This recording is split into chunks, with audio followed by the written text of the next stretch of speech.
There are so many answers to production questions hidden inside of reference tracks. And especially if you're a newer producer, this can be really helpful for like production ideas, how to arrange your song, maybe creative fills, or even modeling certain sounds, right? Like maybe you really like a bass or a synth or a lead or something from a particular song. You can import reference tracks into your own, arrangement session or mix as a way to try and match or get inspiration for that mix or that particular element. So I wanted to show you in one of my own projects how I set up a reference track so that I could kind of A/B and go back and forth to help me with my own mix. So the first step, arguably the most important, is picking a good reference track, right? So you want to pick a track that's produced probably by, a bigger artist so that you're very confident the song has been professionally mixed and mastered.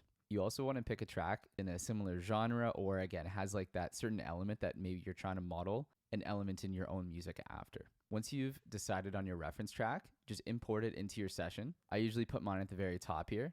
The first thing that we want to do is make sure that the routing, so the output of this channel that the reference track is sitting on, is on external out, meaning it's going to bypass any of the effects or any processing that's on our mastering chain, etc. Remember that like the reference track has already been professionally mixed and mastered, so we don't want any of our effects to touch this final polished song.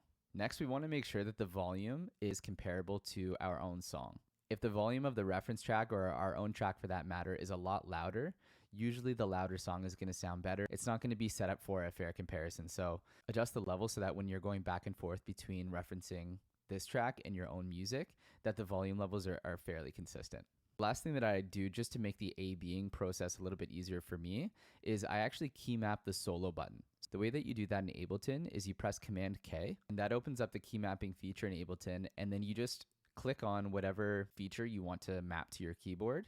So in this case, it's going to be the solo function, and then just pick a key that you don't normally use. In this case, I think I picked the comma. Let me just move this in a little bit. Now what happens when I press the comma is it solos that track for me. So I can easily go back and forth, A being my song and my mix to the reference track that I've chosen. So let's take a look. Let's get down. Give you one more night. And then from there, it should be set up properly.